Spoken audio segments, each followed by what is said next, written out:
On the anniversary of my late wife's passing, the church bell tolls 12. The sound cuts through the cold November air, carrying both sorrow and finality. People shuffle in the pews, the smell of old wood polish mixing with faint candle smoke. It should be a solemn day of remembrance, yet I feel something heavier pressing against my chest. I hold a small prayer book in my hands, but it isn't the words inside that grip me. Between its yellowed pages lies an envelope, brittle and thin. The paper carries the faint scent of her perfume, the same lavender she wore every Sunday. I recognize the handwriting immediately, her looping script slanted with care. She's been gone 3 years, and yet her hand finds me today. For a moment I freeze, my fingers tremble. How could this envelope be here inside the very book she gifted me on our 30th anniversary? I never placed it there. Someone must have slipped it in, someone who knew her writing as well as I did. My chest tightens. The silence of the church is suddenly louder than any voice. Then a shadow passes by me. My grandson. Tall, broad-shouldered, wearing a sharp suit that doesn't soften the sharpness of his words. He leans down, his lips close to my ear. "You know, Grandpa," he whispers with a mocking smile, "you'll die poor. Don't expect me to care." His words slice deeper than any sermon. 3 years of cold distance between us, and this is how he chooses to speak on the day we honor my wife, his grandmother. My throat dries, my hands clutching the envelope tighter. Betrayal has many shapes, but coming from your own blood, it feels like a knife twisting slowly. I glance back at the envelope. My wife's handwriting. My grandson's cruelty. And the gnawing thought that this thin piece of paper could change everything. I don't yet know what it holds, a secret, a confession, perhaps even a fortune long hidden. But I do know this today is no ordinary memorial. As the priest begins his sermon, my heart pounds louder than his words. I press the envelope into my coat pocket, its edges biting into my skin like a reminder. Something has been waiting for me, for us, for this family, and now it has arrived. I inhale the faint lavender once more, and I know with a bone-deep certainty this will not be a day of mourning alone. This will be a day of revelation. And that was only the beginning. Don't forget to subscribe to the channel and tell me in the comments where you're watching from. The priest's voice drones on, but I barely hear him. All I feel is the paper in my pocket, the stare of my grandson, and the uneasy silence pressing from all sides. I leave the church with slow, deliberate steps, each one echoing in my ears as if the stone floor wants to remember me. The November wind bites harder now, carrying away the faint trace of lavender that lingered on the envelope. My family follows, but no one speaks to me. Silence, I've learned, has its own cruelty. My grandson walks ahead, his polished shoes clicking on the pavement, each strike like a drumbeat of arrogance. He doesn't look back. Why would he? To him, I'm just a relic. A weak old man whose time has passed. I tighten my grip on my cane, the wood worn smooth by years of holding me steady. Today, though, it feels heavier. At the steps of the church, he finally turns. His eyes, my daughter's eyes, but colder, sharper, lock on mine. "Grandpa," he says loud enough for the others to hear, "you should stop pretending. There's nothing left for you to give. Not money, not respect, nothing." The words hang there ugly and bare while the rest of the family avoids my gaze. My daughter pretends to adjust her scarf. My son-in-law clears his throat. No one defends me. Their silence wounds more than his words. I force myself to answer. "You think wealth is the only thing I have to offer?" My voice trembles not from fear but from age. He smirks, tilting his head slightly. "What else is there, Grandpa? Stories. Those die with you." Something inside me stirs, not anger, not sadness, but resolve. He doesn't know. He cannot possibly imagine what lies folded in the envelope pressed against my chest. My wife's last handwriting, her secret, and perhaps a reckoning. A crow flaps overhead, its wings cutting across the gray sky. In some cultures, crows are messengers between worlds, a superstition my wife used to mention with a laugh. I watch it until it disappears into the distance, and for a heartbeat I feel she is closer than ever. The others begin to disperse. My grandson, with a mocking half-smile, adds one final cut. "Don't worry, Grandpa. When you're gone, I'll take good care of your cane. That's all you'll leave behind anyway." His laughter rings hollow, yet the sting is real. I remain at the bottom of the steps, clutching the cane in one hand and the envelope in the other. My heart aches, but not from his cruelty. It aches from the knowledge that soon, very soon, his arrogance will meet the truth. But I soon realized that wasn't the worst of it. That night, the house is too quiet.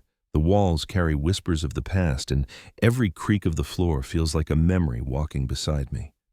I sit alone in the study, the lamp casting a dull amber glow on the shelves lined with dusty books. My cane rests against the chair, and on the desk lies the envelope. Its presence fills the room more than I do. I run my fingers along the edge of the paper, but I don't open it. Not yet. My wife's handwriting deserves more than trembling hands and half light. Instead, I glance toward the oak desk drawer I haven't touched in years. It used to be her place where she kept small keepsakes, pressed flowers, birthday cards, old train tickets from our first trip to the coast. Something compels me to open it. The drawer slides out with a stubborn groan, as though reluctant to reveal what it has hidden all these years. Inside, beneath faded receipts and brittle newspapers, lies a small brass key. My heart stops for a moment. I know this key. It belonged to the cabinet upstairs, one she always kept locked, though she never explained why. I lift it gently. Its metal chilled, carrying the faint smell of dust and time. The teeth are worn, but still sharp. I remember asking her once decades ago what she kept in that cabinet. She only smiled and said, "Things you'll understand when you need to." I sit back holding the key in my palm, listening to the silence deepen around me. It feels almost as if she's here guiding me to find it tonight. The clock ticks louder. My chest tightens as I realize how strange this chain of events is. My grandson's cruelty at the church, the sudden appearance of the envelope, and now this key. Threads weaving together, drawing me toward something I've ignored too long. I rise slowly, the cane steadying me, and move toward the staircase. Each step is heavy but filled with purpose. Upstairs, the cabinet waits in the corner of the hallway. Its dark wood gleams faintly under the light. I kneel, sliding the key into the lock. For a second, my hand shakes, but then click. The sound is small, yet it thunders in my chest. I pull open the door. Inside is not the clutter I expected. Instead, neatly stacked folders, a worn photograph, and a small box tied with faded ribbon. My wife's touch is everywhere. The photograph catches my eye first, the two of us on our wedding day, but on the back there are strange initials written in her handwriting. Not ours, someone else's. I feel my breath hitch. What secret did she leave behind, buried in this cabinet locked away for decades? Silence has its own way of speaking. I stare at the initials on the back of the photograph until the letters blur. My wife's handwriting, delicate, unmistakable curves around names I do not recognize. They sit there like ghosts, refusing to explain themselves. For a moment, I press the photo to my chest as if the warmth of my heartbeat could pull an answer from the paper. The cabinet door hangs open beside me, its hinges creaking in the draft from the hallway. In the silence, every sound grows sharper, the hum of the lamp, the faint ticking of the clock downstairs, my own shallow breathing. It feels as though the house itself is listening, waiting. I return to my chair in the study, photograph in hand. The envelope still lies on the desk unopened. My grandson's words replay in my mind, "You'll die poor. That's all you'll leave behind." I thought the sting would fade, but it doesn't. It lingers heavy as stone.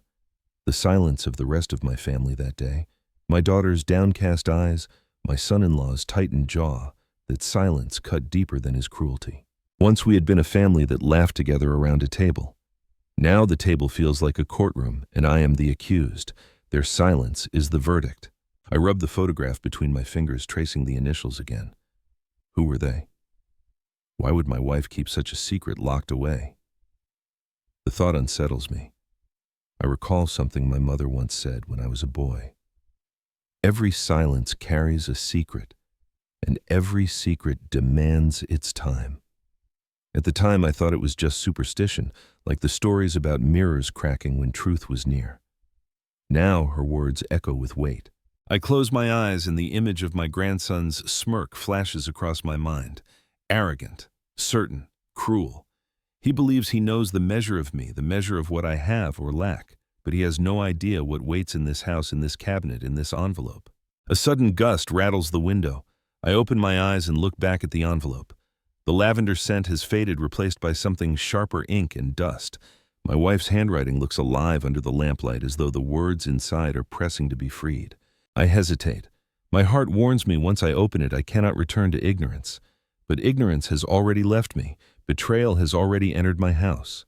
I place the photograph beside the envelope. Two pieces of a puzzle, both carrying her trace, both demanding answers. My hand lingers on the edge of the paper. My breath steadies. I thought I was safe, but I was wrong. The photograph sits beneath the lamp, its corners curling upward, as if trying to escape the weight of its own secret. I lift it again, my thumb brushing the faded black and white surface. My wife's face beams back at me, her smile that once lit entire rooms, her eyes that always carried a quiet knowing. On the front, nothing seems unusual, but it's the back that burns in my mind, two initials written in her unmistakable hand. Jen. I whisper them aloud, and the sound fills the empty study like an intruder. Who was J.L.? Not a family member I know, not a friend we ever spoke of. And yet she wrote the letters with care, the kind of care reserved for things that mattered. The memory of her voice floods me. Years ago, she'd often press a photo into my hand after a family gathering. Every picture is a door, she used to say. You just have to decide whether you're ready to walk through it. I never understood. Tonight, staring at these initials, I begin to wonder if she left me this photograph as a door. I place it beside the envelope again, as though the two belong together. My fingers trace the embossed border, and I notice something I hadn't before: faint indentations near the bottom corner, almost like scratches or perhaps someone's initials rubbed out. I hold it close to the light. Yes, something had been written there, once erased with care, but not entirely gone. The erasure unsettles me more than the writing itself. It means someone wanted this name hidden, and if my wife was the one who concealed it, then she carried that silence with her until her last day. My grandson's words echo again. Stories die with you. Perhaps not, I think. Perhaps some stories refuse to die. I recall a superstition from my wife's childhood village. She once told me that photographs could trap fragments of the soul. That was why her grandmother kept them wrapped in cloth. Every mark matters, she'd said, because the soul remembers. At the time I had laughed, but now, staring at this photo marked with hidden names, I feel a shiver crawl up my spine.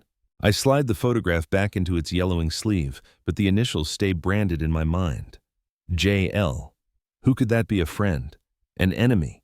Someone who shaped her life in ways she never told me. I press the photo flat against the desk beside the unopened envelope. Two mysteries breathing side by side. And in the quiet of the study, I can almost hear her whisper, "Walk through the door." Silence has its own way of speaking. The next morning, the sunlight creeps through the blinds, pale and thin, offering no warmth. I sit at the kitchen table, the photograph in the envelope laid out in front of me like evidence in a trial. My grandson's words echo with every tick of the wall clock. There's nothing left for you to give. I cannot let his contempt go unanswered. I've swallowed enough silence in this family to drown a man. Today, I will face him. When he arrives unannounced, as always, it is not out of respect but out of habit. He storms into the kitchen with the careless stride of youth, his phone glued to his hand. He doesn't greet me. Instead, he glances at the photograph on the table and sneers. Old memories won't pay the bills, Grandpa. I steady my breath. Why do you hate me so much? He looks up, startled by my directness. For a moment, his mask slips, but then the smirk returns. Because you never had anything. Nothing worth leaving behind. Nothing worth admiring. His words cut, but I refuse to flinch. Respect isn't built on money. He chuckles bitterly. Respect is bought. You never learned that. He leans closer, lowering his voice. I don't need your stories, your dusty furniture, or your pity. When you're gone, all that'll be left is debt. I stare into his eyes, my blood yet a stranger. I place the photograph between us, flipping it over to show the initials. Do you know who this is? He glances down, frowns, then shakes his head. Doesn't matter. Some dead relative, irrelevant. His indifference stirs something fierce in me. It mattered to your grandmother, and if it mattered to her, then it matters to me. My voice rises steadier than I expected. He scoffs, straightening his jacket. She's gone. Stop clinging to scraps. For a moment I almost reply, but the words die on my lips. The envelope is still unopened, heavy with its hidden truth. I wonder if revealing it now would silence his arrogance. But no, not yet. Timing is everything. Instead, I let the silence stretch as long and sharp as a blade. His impatience shows. He shifts, checks his phone again, and mutters, I don't have time for this. Then he leaves the door, slamming behind him, rattling the frame. I sit back alone once more. My hands tremble, but not from weakness, from restraint. I could have ended his cruelty with a single revelation, but something tells me the story isn't ready to unfold, not yet. I thought I was safe, but I was wrong. That afternoon, I take the bus downtown. The city feels colder than usual, its noise a kind of armor I don't belong to anymore. The streets teem with people rushing, phones in hand, faces stern. I move slowly with my cane, but inside me something pushes forward with purpose. The photograph and the unopened envelope rest in my coat pocket, their weight guiding me toward an office I haven't visited in years. The brass plaque outside reads, David Langston, attorney at law. My wife trusted him. She once told me if anything ever happens to me, David will know what to do. At the time, I didn't press her for details. Now I wish I had. Inside, the smell of polished wood and old paper greets me. David rises from behind his desk, older but still sharp-eyed, his tie knotted precisely. He shakes my hand firmly, then studies me with quiet concern. It's been a long time, he says, motioning for me to sit. What brings you here? I place the photograph on his desk, backside up, initials exposed. Do these letters mean anything to you? He adjusts his glasses, leans in, and studies the writing carefully. His brow furrows. Yes, he finally says, voice low. I've seen this before. My chest tightens. Where? Instead of answering, he opens a drawer, removes a slim folder, and slides it across the desk. Inside are documents I don't recognize, ledgers, receipts, a notarized letter. And at the bottom, I see those same initials, Gel. My pulse quickens. What does this have to do with my wife? David doesn't answer right away. Instead, he reaches for his pen, scribbles something on a scrap of paper, folds it twice, and pushes it toward me. His voice is steady, but his eyes dart to the closed office door. Take this. Don't open it here. Read it tonight when you're alone. I stare at him, unsettled. Why the secrecy? He leans back, his expression darkening. Because some truths can't be spoken aloud without consequences. Your wife understood that. She asked me to protect certain things until the time was right. The room feels heavier, as though the walls have leaned in closer. I tuck the folded note into my pocket beside the envelope. 2 secrets now waiting to be read. 2 doors, both unopened. Before I leave, David adds one more line, barely above a whisper. Be careful who you trust in your family. Not everyone is what they seem. His words follow me out of the office, down the steps, and back into the city's chaos. They cling tighter than the cold air. But I soon realize that wasn't the worst of it. That night, the house feels different, as if every corner is holding its breath. I set my cane against the wall, remove my coat, and place it carefully over the chair. The envelope rests inside the pocket alongside David's folded note.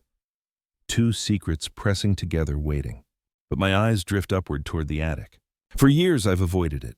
The stairs creak, the air is heavy with dust, and memories lurk in its shadows.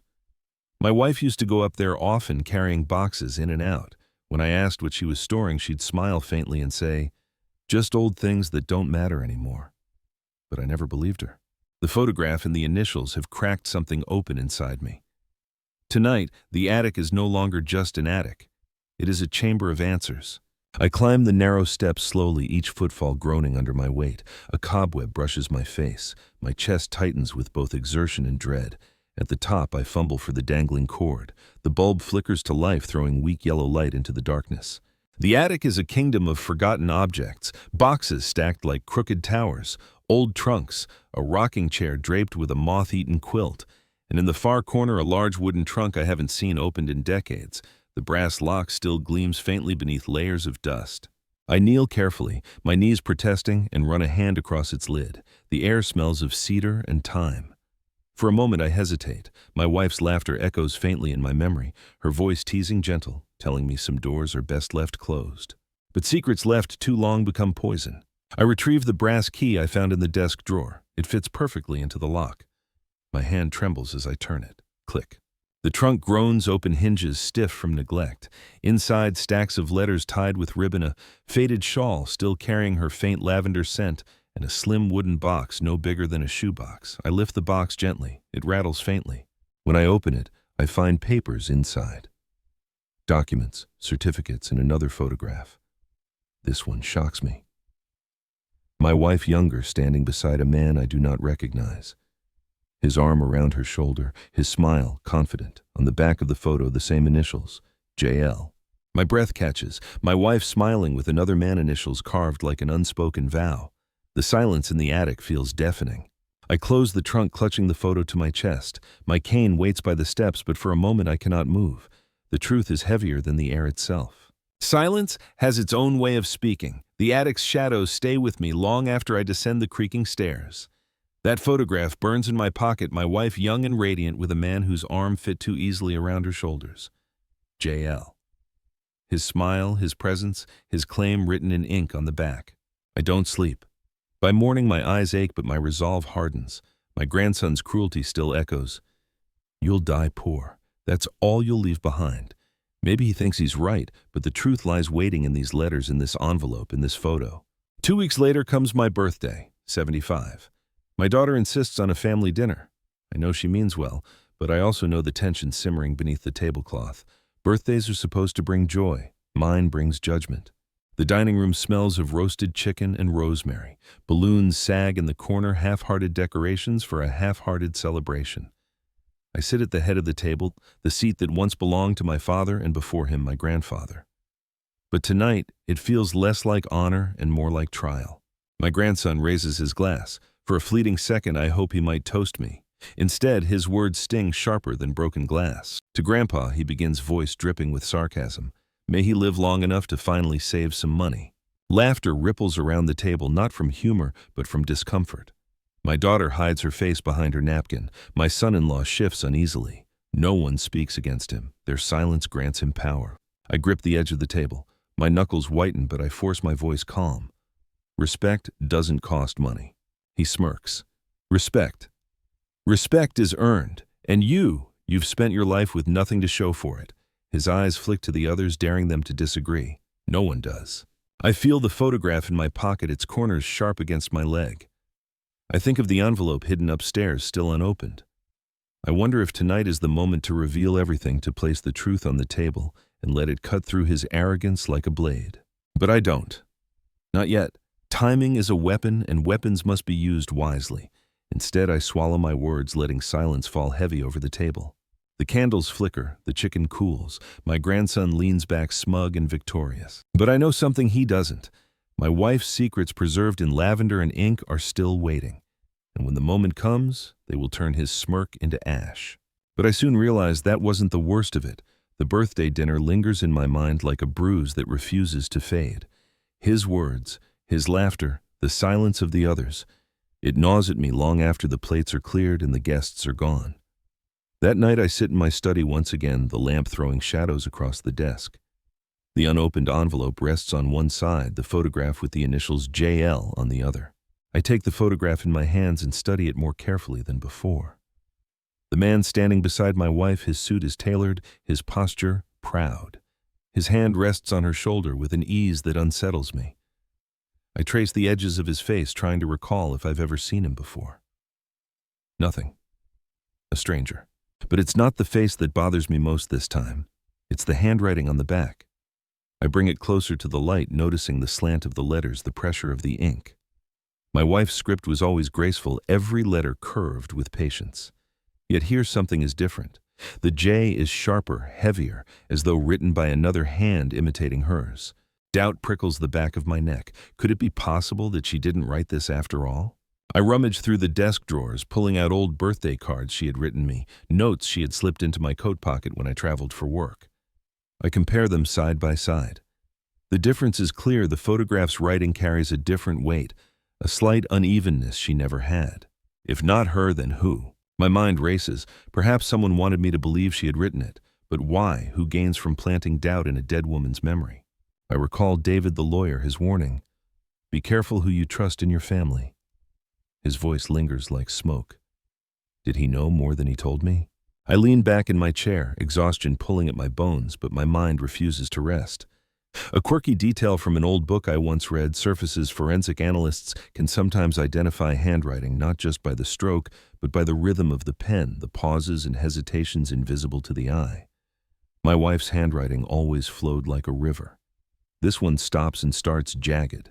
The silence in the room grows heavier, wrapping around me. My grandson's mocking words echo again. Stories die with you. No, this story is alive, breathing, fighting to be told. I place the photograph beside the envelope once more. Two mysteries, both pulsing, both demanding to be solved, and I know now the truth will not reveal itself unless I go deeper, even if it means dragging secrets out of the grave. I thought I was safe, but I was wrong. The house is quiet except for the restless tick of the grandfather clock in the hall. I cannot sleep, not after what I've discovered about the handwriting on the photograph. So I climb the stairs once more, the cane echoing softly against the steps until I reach the attic door. The air is cooler up here, as if the past itself still lingers in dust and shadows. The trunk waits where I left it. My hands are steadier tonight, though my heart beats with the same unease. I open the lid, the cedar scent rising, and sift through the bundles of ribbon-tied letters. Some I recognize, letters from me during my service years, folded carefully, ink faded. Others, though, are unfamiliar. One envelope catches my eye. Its flap is sealed but brittle with age, the name on the front written in her elegant hand, for my husband to be read if I never speak it. My breath catches. She had written this for me. Yet it was never given, never spoken. I hesitate, my fingers trembling as I break the seal. The paper inside is thin, her words pressed in neat lines. My love. There are things I could not tell you, not because I wish to deceive you, but because timing has a will of its own. Long before we married, someone entered my life, someone who shaped the course of it in ways I never confessed. His initials were JL. He left me with a choice that haunted me. To choose love or duty. I chose you. Always you, but pieces of him followed me even into our home. I pray one day you will understand that secrets are not always betrayals. Sometimes they are shields. I lower the paper, the words burning into me. My wife, my steadfast, gentle wife, had carried this ghost with her all our years together. She chose me, but she never banished him from memory, and she left this letter tucked away in the dark, waiting for the day I would need to read it. I stare at the floorboards, my mind reeling. A mainstream truth presses in. Couples often carry unspoken histories into marriage. Pieces of old loves, old mistakes, never voiced but never entirely erased. Yet here it is written plain in her hand. And then I recall a folk tale my grandmother told me, that an unsent letter carries the weight of a confession not meant for this world, but for the next. That's why such letters are dangerous. They bind the living to the dead. I fold it back carefully, but my hands linger. A moral reflection rises unbidden, how little we ever truly know the people we share our lives with, and how much silence we willingly accept for the sake of peace. Downstairs, the clock strikes midnight. The house groans in its bones. The attic feels colder, heavier. I place the letter beside the photograph, two artifacts of her silence. And I realize silence is not absence, it is presence unspoken. Silence has its own way of speaking. Sunday morning arrives with a sky the color of ash. The church bell tolls, pulling me back into the same stone building where my grandson's cruel words first cut me open. I clutch my cane tighter, moving through the heavy wooden doors. The scent of incense and candle wax wraps around me, familiar but somber. I take a seat near the back, away from the polished rows where my family sits. My daughter avoids my eyes. My grandson smirks at something on his phone, and I let them. Today I'm here for something else. The service drones on, hymns echoing off the stone voices, blending into a tired chorus. My mind drifts to the letter I found in the attic, my wife's confession of JL, and the photograph still burning holes in my desk drawer. Secrets everywhere, silence pressing harder each day. And then, as the congregation bows their heads in prayer, I feel a hand rest lightly on my shoulder. The touch is soft, trembling with age. I glance up. Beside me, an old woman I've known for years, Mrs. Henderson, a neighbor and lifelong member of this church. Her eyes glisten, and she leans close enough that I can feel her breath on my ear. "Don't trust the boy," she whispers. Her voice is fragile, but urgent. I blink, startled. "What do you mean?" I whisper back, but her lips are already pressed together again, her head bowed in prayer as though nothing happened. My pulse quickens. Could she mean my grandson, the same boy who mocked me at my birthday, who sneered at me outside the church doors? I sit frozen through the rest of the service, her words echoing louder than any hymn. When the final amen is spoken, I turn to her again. But she only shakes her head slightly, eyes full of something I cannot name. Pity. Fear. She presses a handkerchief into my palm as if to cover her earlier words and walks away slowly with the rest of the congregation. I unfold the cloth when I'm alone. It smells faintly of rosewater. In one corner, stitched in faded thread, is a symbol I recognize, a cross entwined with initials. Not hers, not mine. JL. My chest tightens. Why would she have this? How did she know? The church feels suddenly colder, the stone walls closing in. A moral thought claws at me. How many people knew fragments of my wife's silence while I remained in the dark? And how long has my grandson played a role I've yet to uncover?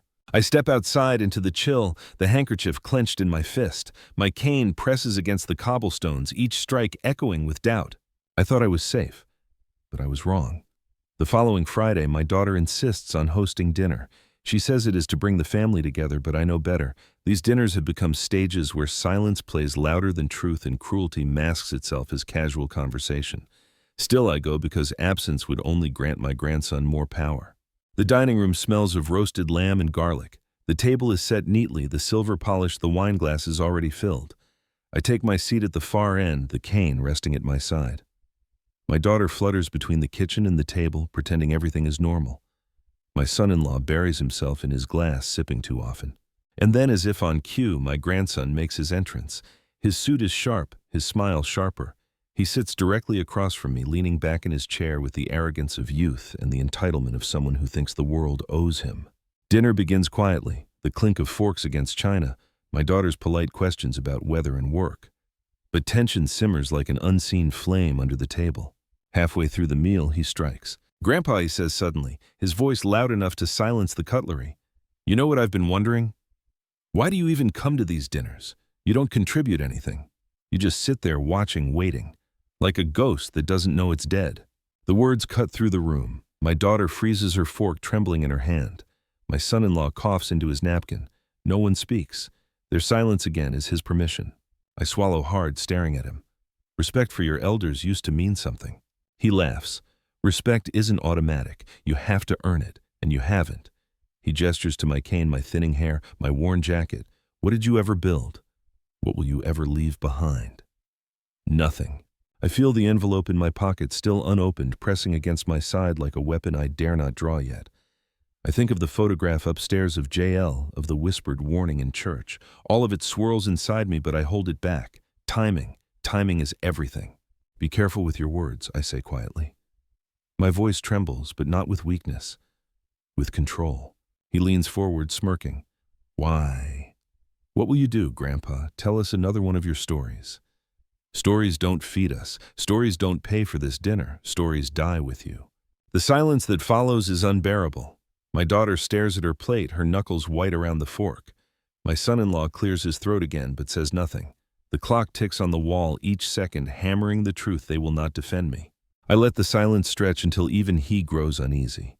Then I lift my glass, sip slowly, and meet his gaze. "You may think stories die," I whisper, "but some stories are written in ways you cannot erase." He scoffs, but I see a flicker in his eyes, a brief, unsettled doubt. But I soon realize that wasn't the worst of it. The next morning, I find myself standing before the cold stone walls of the bank. The envelope, David's folded note, and Mrs. Henderson's handkerchief all weigh heavily in my coat pocket. I've turned them over in my hands so many times that I can feel their outlines through the fabric. Each artifact is a riddle, and I sense they're all leading me to the same place. David's note is still unopened, but his words echo. "Don't open it here. Read it when you're alone." Last night, I finally unfolded it, a single line written in his crisp script. Box 317, key with initials. I knew instantly what he meant. My wife's brass key, the one from the desk drawer, the one that opened the trunk in the attic. I had assumed it belonged only to the trunk. But etched faintly at its base, almost hidden by years of wear, are the same initials, J. Now standing at the counter, I slide the key across. The clerk glances at it, nods, and disappears behind steel doors. My heart hammers in my chest, each second stretching longer than the last. When she returns, she leads me down the narrow corridor of metal doors, each identical, each holding secrets. At box 317, the key turns smoothly as though it has been waiting all these years for my hand. The clerk leaves me alone in the small viewing room, the box resting heavy on the table. My palms sweat as I slide it open. Inside lies a sealed envelope thicker than the one in my coat. Across the front in my wife's handwriting are the words, "For him, only when he needs it most." My throat tightens. I break the seal with shaking fingers and unfold the pages. The first sheet is a letter. "My dearest, if you are reading this, it means time has forced truth into your hands. There was a man named Jonathan Lewis, J.L. I once cared for him before I chose you. But he did not disappear. He built something in secret, and before he died, he entrusted me with his last wish, that his legacy be hidden until the right moment. That legacy is not his alone, but now ours. I never told you because I wanted to protect you from greed, from envy, from the poison of those who would twist love into leverage. But I cannot protect you forever. This box contains the evidence. Guard it. Reveal it when you must." Beneath the letter are documents, deeds to land. I've never heard of bonds neatly filed in a small velvet pouch. Inside the pouch, a gold coin glints in the dim light, old rare, marked with an emblem I've never seen. Its weight feels impossible in my hand. I lean back in the chair, the letter trembling in my grasp. My wife carried this secret for decades, wealth hidden not just from me but from the entire family. My grandson, who mocked me, who sneered that I would die poor, has no idea what rests in this box. A moral thought strikes me hard: how quickly arrogance collapses when truth steps into the light. He measured me only by what he could see: a cane, old shoes, a worn jacket. He never understood that true wealth often hides in silence. I close the box gently, my pulse still racing. This is not just inheritance, this is power, and soon it will speak louder than his cruelty. Silence has its own way of speaking. When I return home from the bank, the weight of box 317's secret still presses against my chest. I spread the documents across my study desk: deeds, bonds, the rare coin, and at the center, my wife's letter. Her words linger. Reveal it when you must. But it isn't only wealth I see in these papers. Something else catches my eye: a folded receipt tucked between the deeds. Faded ink stamped with a date nearly 40 years ago and a signature at the bottom. Not my wife's, not mine. The name reads Jonathan Lewis, J. My breath hitches. He was real. More than a shadow, more than a set of initials. This man existed. He signed, he owned. And part of me wonders how much of my life was quietly built on his silent presence. I study the address printed on the receipt: an old property downtown, long since demolished. Yet the stamp bears the same law office emblem that now belongs to David, my lawyer. A thread. My wife's trust in David, JL's dealings through the same office, generations of secrecy weaving through the same hands. I lean back, my fingers pressing against my temples. My wife once told me, "Some truths wait until you are strong enough to bear them."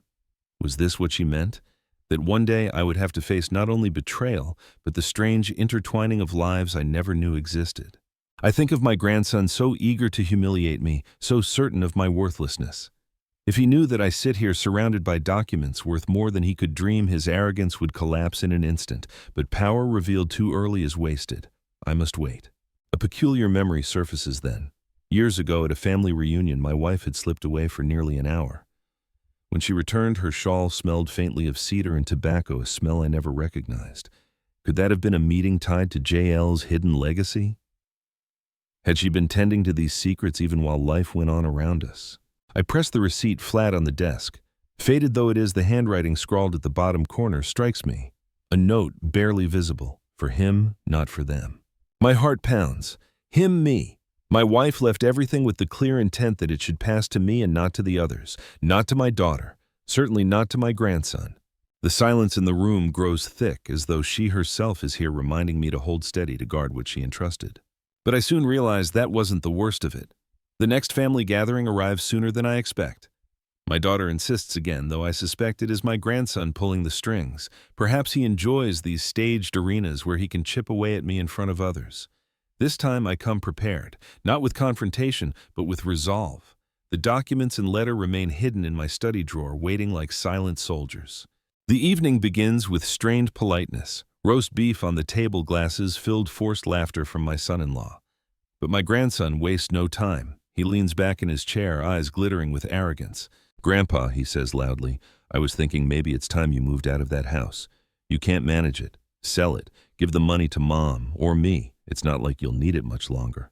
The words land like blows. My daughter fidgets with her napkin, her silence once again louder than any protest. My son-in-law sips his wine, avoiding my gaze. The humiliation sits thick in the air. I try to steady my voice. "This house holds your grandmother's memory. It is not yours to claim." His smirk widens. "Memories don't pay taxes. Memories don't keep the lights on. If you cared about us, you'd sign it over." The audacity shocks me, though. Perhaps it shouldn't. Still, I feel my hand tremble under the table.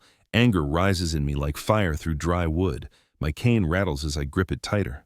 "Careful," I warn. My tone is low, almost a growl. But instead of silencing him, my words ignite him.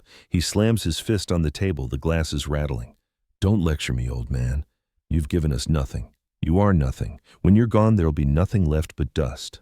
The outburst stuns even my daughter. She gasps, her fork clattering to the plate. The room falls silent, except for my grandson's ragged breathing. His rage burns in his eyes, unchecked, wild. And yet, I do not break. I lift my chin, meeting his fury with calm. I feel the envelope against my chest, the weight of the will, the letter, the deed. The power he does not know I hold. You may think you know everything I say evenly, but arrogance blinds faster than age ever could. For the first time, his confidence falters. A flicker of uncertainty crosses his face before he pushes his chair back, storming from the room. The door slams, leaving the rest of us in suffocating silence. I breathe slowly, my pulse steadying. He has revealed himself tonight, not me. His rage has cracked the surface, exposing the hunger beneath, and I know it is only a matter of time before the truth I carry will shatter his world entirely. But I soon realized that wasn't the worst of it. The morning after my grandson's outburst, I wake with a heaviness that no sleep can shake. His words still echo in the silence of the house. You are nothing. When you're gone, there'll be nothing left but dust. The fury in his eyes unsettled me, but what gnaws deeper is the realization he believes every word he said. I decide it's time to see David again, the lawyer, the man who has now appeared in my wife's story more than once, weaving between the initials, the deeds, the secrets. If anyone can help me navigate what lies ahead, it is him. His office feels colder this time, though the same scent of polished wood lingers. David greets me with a firm handshake, but his expression is guarded, as though he knows trouble has deepened since we last spoke. I've read the letter, I tell him, quietly sliding the folded pages across his desk, and I've opened box 317. His eyes narrow. He doesn't look surprised, only resigned. He adjusts his glasses and studies the letter once more before setting it down. Then, he says simply, I know my wife carried a secret. I know JL was real. I know there is wealth, hidden deeds, bonds, and perhaps more I don't yet understand. My hand trembles slightly on the arm of the chair, but I don't know why she kept it from me, or why you helped her hide it. David exhales, slowly steepling his fingers. She asked me to guard it. Not from you, never from you, from them. His gaze sharpens, from the ones who would tear it apart before you were ready. She trusted that when the time came, you would have the strength to carry it and to decide who deserves to know. I let his words sink in. My wife trusted me even as she hid this truth. My grandson, arrogant and greedy, would devour it if he knew. My daughter, silent and fragile, might crumble beneath it. And here I sit, old and tired, suddenly holding the keys to their futures. David leans closer. His voice drops. The will your family believes exists is not the full story. She left another document, a hidden one. It ties directly to box 317, and when revealed, it will change everything. My breath catches. Another will. Yes, he nods firmly. One they have not seen, one your grandson will not expect. When the time is right, you must let it surface. I stare at him, my heart pounding. To carry one secret is heavy enough. To carry two feels unbearable. Yet as I picture my grandson's rage at the dinner table, I realize this secret may be the only shield I have left. David places a hand on the folder and pushes it gently toward me. Guard it well. Timing is your only weapon. I tuck the folder into my coat, the weight pressing against me like a heartbeat. Outside, the city noise rushes back into my ears, but I hear only my wife's voice in memory. Some truths wait until you are strong enough to bear them. I thought I was safe, but I was wrong. It happens the following week. I wake in the night with a crushing weight on my chest, as if an unseen hand is pressing the breath out of me. Pain radiates down my arm. My cane clatters to the floor as I collapse against the hallway wall. The world tilts, blurs, then fades. When I open my eyes, I'm in the hospital. The sharp smell of disinfectant fills my lungs. Monitors beep in steady rhythm, and white light blinds me from overhead. My chest aches, a reminder that my heart is not the steady companion it once was. A nurse hovers nearby, her kind smile masking quiet worry. Minor heart attack, she explains softly. You were lucky. Another few minutes and she doesn't finish. She doesn't have to. The corridor outside my room buzzes with activity stretchers, rolling announcements, echoing footsteps rushing. Yet even in this place of healing, I feel a different kind of danger. Because sitting in the waiting area through the glass window, I see my family. My daughter wringing her hands, my son-in-law pacing, and my grandson, arms crossed his face, a mask of impatience, not concern. I close my eyes, the monitor beeping faster with each thought. I remember David's warning. Be careful who you trust in your family. I remember my wife's hidden will. And I remember my grandson's voice, cruel and certain. You are nothing. When you're gone, there'll be nothing left but dust. The nurse adjusts my IV, humming softly. Her presence steadies me for a moment. She tells me a practical fact. Stress often triggers silent heart episodes, especially in men my age. Then she adds a strange detail. Her grandmother once believed a sudden illness meant the body was rejecting secrets it could no longer carry. I can't help but think she's right. My wife's envelope. David's folder. The hidden wealth, all of it is pressing against my heart, demanding to be freed. The door creaks. My daughter enters first, her eyes red. She takes my hand gently. "Dad, please rest," she whispers. Her silence has always hurt me, but her hand feels honest, trembling with love. Then my grandson follows, his shoes clicking against the sterile floor. He looks down at me with thinly veiled contempt. "Guess your heart finally caught up with your empty pockets," he mutters under his breath, just enough for me to hear. The nurse glances at him sharply but says nothing. My daughter bows her head, silent again. I summon what little strength I have and lock eyes with him. "One day soon," I whisper, voice raspy, "you'll see just how wrong you are." His smirk fades for a fleeting second, but returns as he steps back toward the door. The monitor beeps steady again, but my heart is no longer calm. Because I know now this is no longer just about secrets, it is about survival. But I soon realized that wasn't the worst of it. The morning after my release, I sit in my study once more, wrapped in the silence of the house. My chest still aches from the hospital, each beat reminding me of my frailty, but my mind feels sharper than ever. The folder David gave me rests on the desk, its corners worn from my restless handling. Tonight I can no longer delay. I untie the string and unfold the pages. At the very top, written in my wife's graceful script, are the words, "Last will and testament confidential." But this is not the same will my family believes exists. I've seen the copy they know of, simple, modest, leaving scraps to each of them. This one is different. My wife's voice flows across the page as if she is here speaking directly to me. "To my beloved husband, I leave in your care the wealth entrusted to me by Jonathan Lewis. It was his dying wish that it not fall into unworthy hands.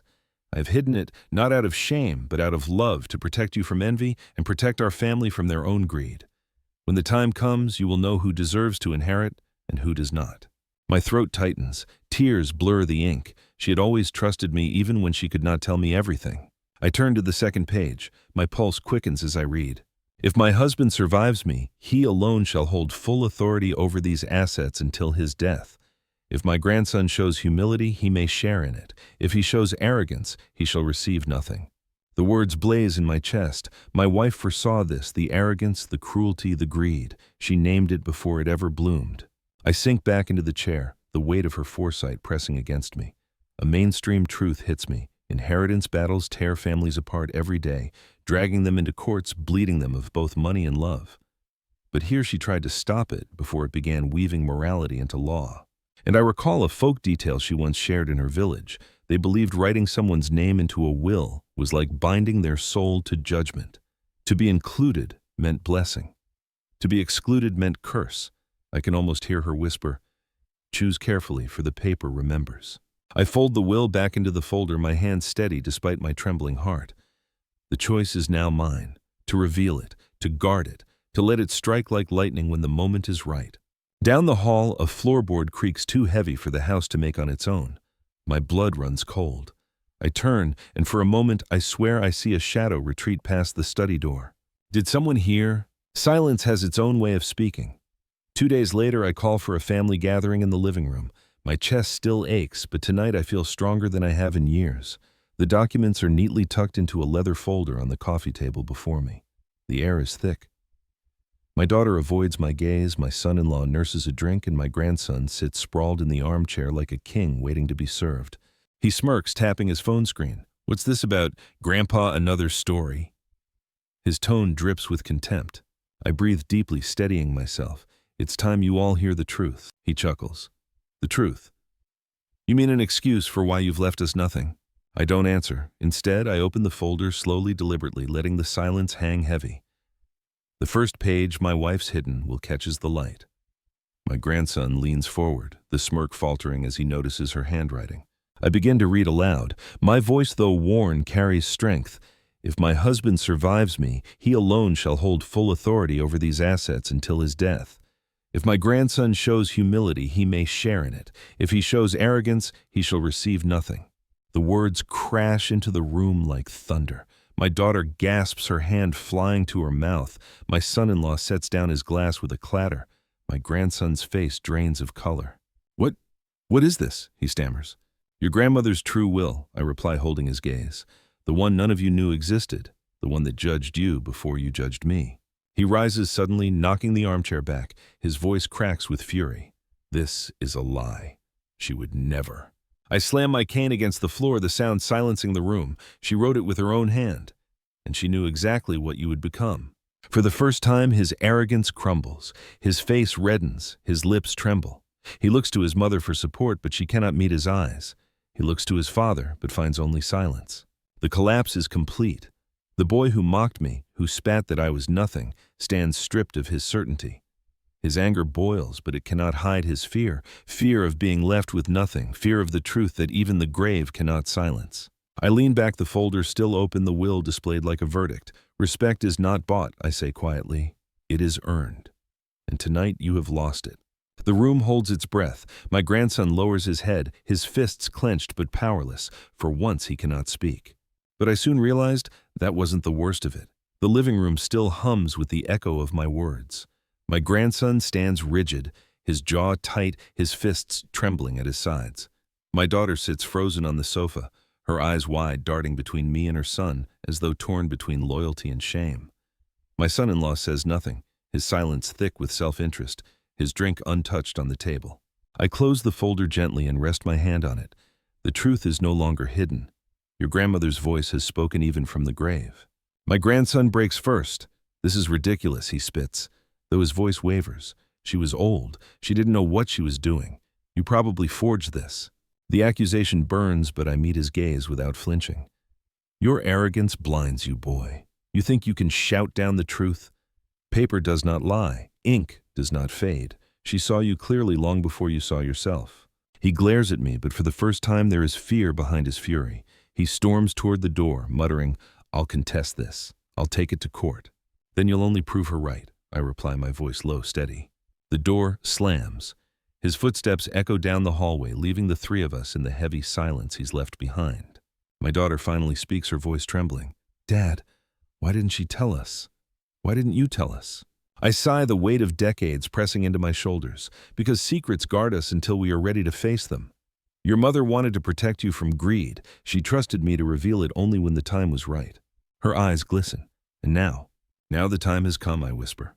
A pause settles, broken only by the tick of the clock on the mantel. My son-in-law clears his throat, eyes still fixed on the documents. "This changes everything. The assets, the land, the bonds. They'll all look at you differently now, not as a burden, as a target." His words strike with more truth than comfort. Wealth once hidden has a way of drawing wolves from the shadows. A memory stirs. My wife once told me of an old folk belief in her village when a hidden treasure was unearthed. It didn't just bring fortune. It summoned trials to test the worth of the inheritor.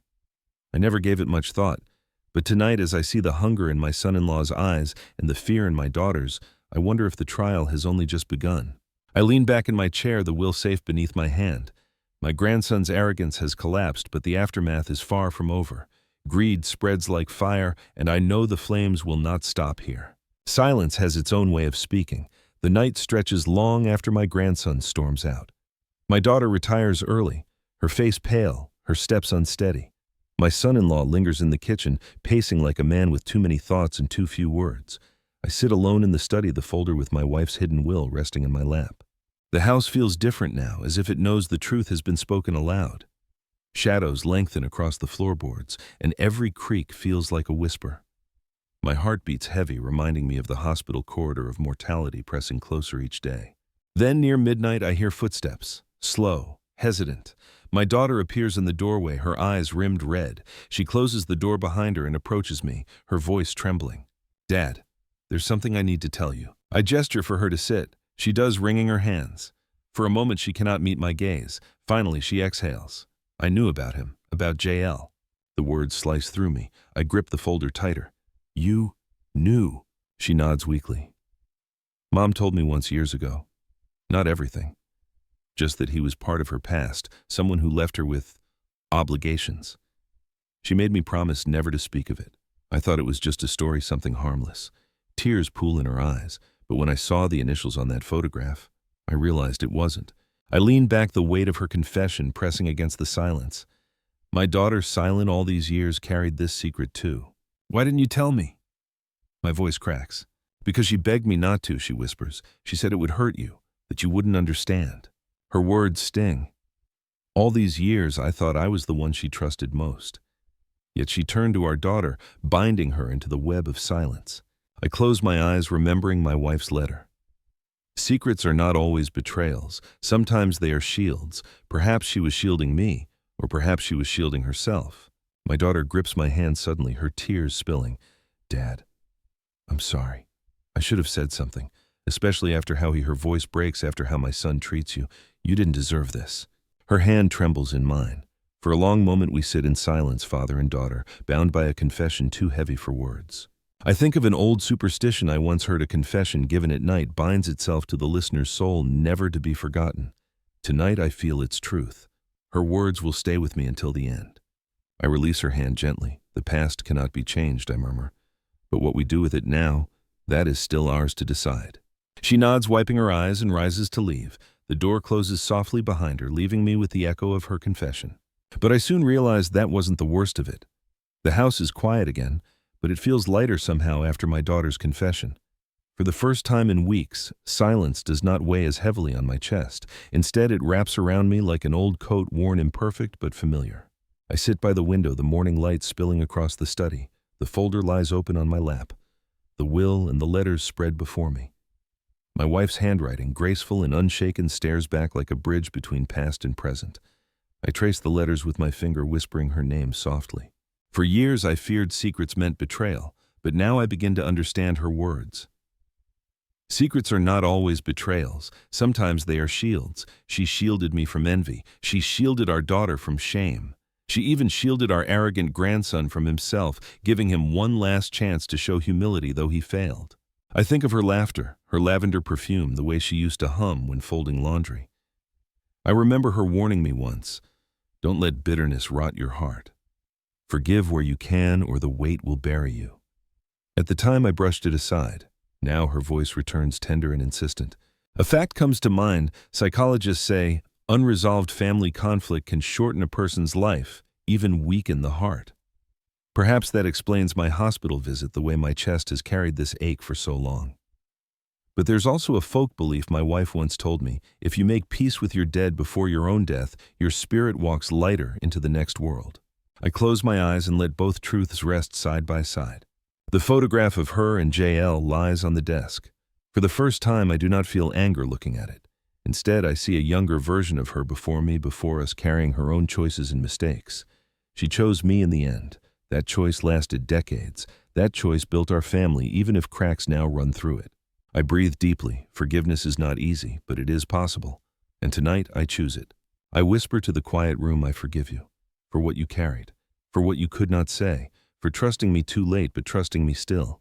A calm settles over me, unlike anything I've felt in weeks. The weight lessens. The lavender scent drifts faintly, though I know no perfume lingers in the house. Perhaps it is memory. Perhaps it is her. It is... I rest my hand on the will, not as a weapon, but as a promise. This legacy is not about revenge anymore. It is about guarding what she entrusted and deciding when the time is right to let the truth heal rather than destroy. Silence has its own way of speaking. Tonight, it tells me peace is possible. The days grow quieter after the storm. My grandson keeps his distance, nursing his wounded pride.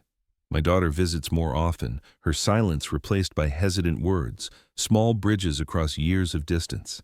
Even my son-in-law, usually so guarded, begins to speak softer, as though the weight of truth has pressed some humility into him. I spend my mornings in the study, sunlight spilling across the desk where the will rests, carefully locked away. The envelope, the photograph, the letters, they remain with me, not as burdens now, but as companions. Each one a reminder that family is never simple, that love and betrayal can live side by side, and that silence is sometimes the loudest truth of all. I walk through the house slowly, cane tapping against the floorboards, and I find myself pausing at small things: my wife's shawl still draped over the armchair, the faint lavender scent that lingers in the drawers, the framed photo of our wedding day. Each object holds a memory, and each memory teaches me that forgiveness is not forgetting, it is choosing to remember without letting bitterness consume you. A reflection settles in me. Families fracture, not because of secrets alone, but because of what we choose to do with them. My grandson chose arrogance, and it cost him. My daughter chose silence, and it nearly broke her. My wife chose secrecy, and it weighed on her until the end, and I choose peace. The heart attack reminded me that time is no longer a vast field, but a narrowing path. I may not have many steps left, but I want them to be lighter than the ones I carried before. One last thought comes to me, a folk saying my wife once loved. A tree's strength is not in its fruit, but in its roots. Tonight, I understand. The wealth, the will, the secrets. They are fruit temporary and fleeting. The roots are love, forgiveness, and memory, and those will remain long after I am gone. I rest my hand on the will one final time. It is no longer just a shield. It is a story one my grandson, my daughter, and perhaps even their children will one day have to face, but I'm no longer afraid of that. Thank you for staying with me through this story. If it touched you, please subscribe and continue with the next story in the playlist.